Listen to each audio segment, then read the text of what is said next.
महाराज जी इलाहाबाद में प्रोफेसर मुखर्जी के घर आते जाते रहते थे। तो काशी की जो रानी थी उनका प्रिवी पर्स सेंट्रल गवर्नमेंट द्वारा रिलीज नहीं किया जा रहा था। तो वो काशी के रानी इलाहाबाद आई बनारस से और महाराज जी से मिली। जब महाराज जी ने उन्हें आश्वासन दिया जरा धैर्य रखो, हो जाएगा काम, तो वो प्रसन्न हो गई और वो प्रसन्न होकर के महाराज जी को अपने साथ काशी ले जाने का निवेदन करने रही। महाराज जी ने जाने से तो मना किया कि मैं क्या करूँगा तेरे यहाँ जा कर के, मैंने जब तेरे को आशीर्वाद दे दिया है काम हो ही जाएगा। लेकिन वो नहीं मानी, मेरा घर पवित्र हो जाएगा, आप चलिए। बहरहाल महाराज जी तैयार हो गए और उसकी गाड़ी में, बड़ी गाड़ी थी, उसमें बैठ के बनारस के लिए चल दिए। आप भी साथ थे? मैं महाराज जी के साथ था उस टाइम पे। मैं छुट्टी लेकर के गया था। पिता से पुत्र का आकर्षण होता ही है और वो पुत्र पिता के पास जाता ही है, ये नियम है। तो जब उनके यहाँ पहुँचा तो उनका वैभव तो था ही। उस वक्त फोम के गद्दे थे और ऐसे गद्दे थे, थोड़ी देर के लिए तो महाराज जी उन पे बच्चे की तरफ उछले और काफ़ी चहलकदमी की। लेकिन ये सब खेल ही था उनके लिए कोई आराम की चीज़ नहीं थी।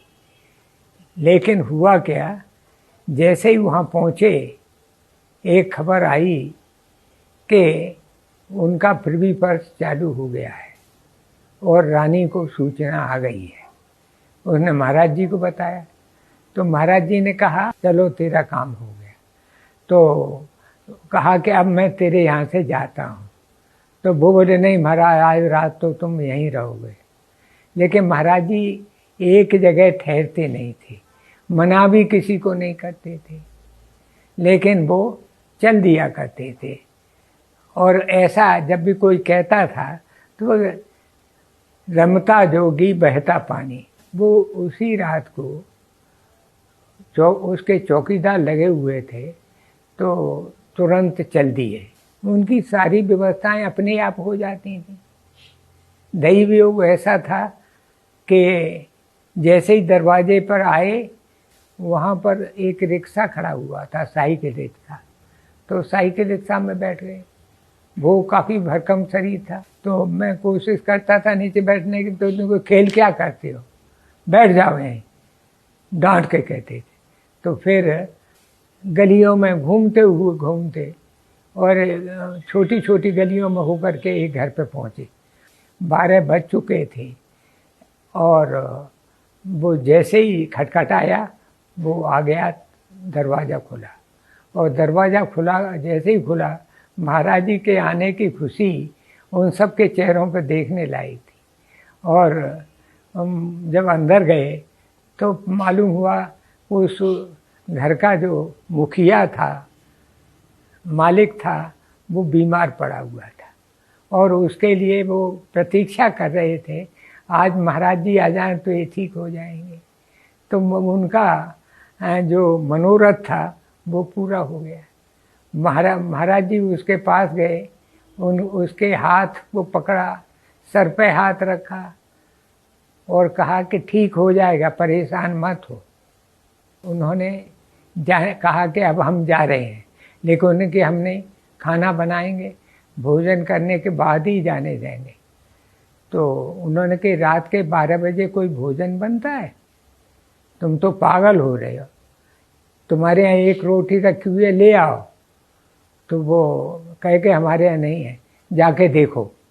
जब जाके देखी तो रोटी मिल गई और सब्जी नहीं है, थोड़ा सा इसके ऊपर शक्कर रख लाओ। शक्कर रख ले लाए तो महाराज जी ये विचार नहीं करते थे ये रखी हुई है क्या है, लेकिन उसी में से एक टुकड़ा तोड़ा और शक्कर और खुद प्रसाद ले लिया। तो उसमें से थोड़ा थोड़ा प्रसाद सबको बांट दिया, फिर वो चल दिए। और मैं भी उनके साथ मिला और रिक्शा खड़ा हुआ था बाहर, उसी रिक्शे से हम काशी स्टेशन पहुंच गए।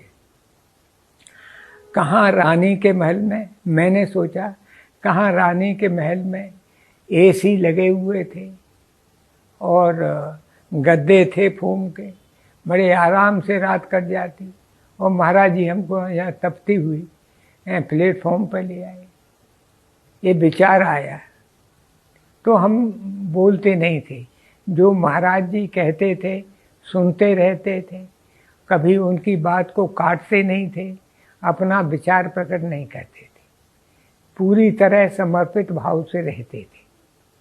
तो वहाँ महाराज जी तो अपने चादर बिछा के लेट गए, हमसे कहा तुम ये बेंच पड़ी हुई है इस पर लेट जाओ। उनका राम नाम बराबर चलता रहा था, वो आवाज़ सोने के खर्राटों की आवाज़ शुरू हो जाती, लेकिन राम राम बराबर चलता रहता।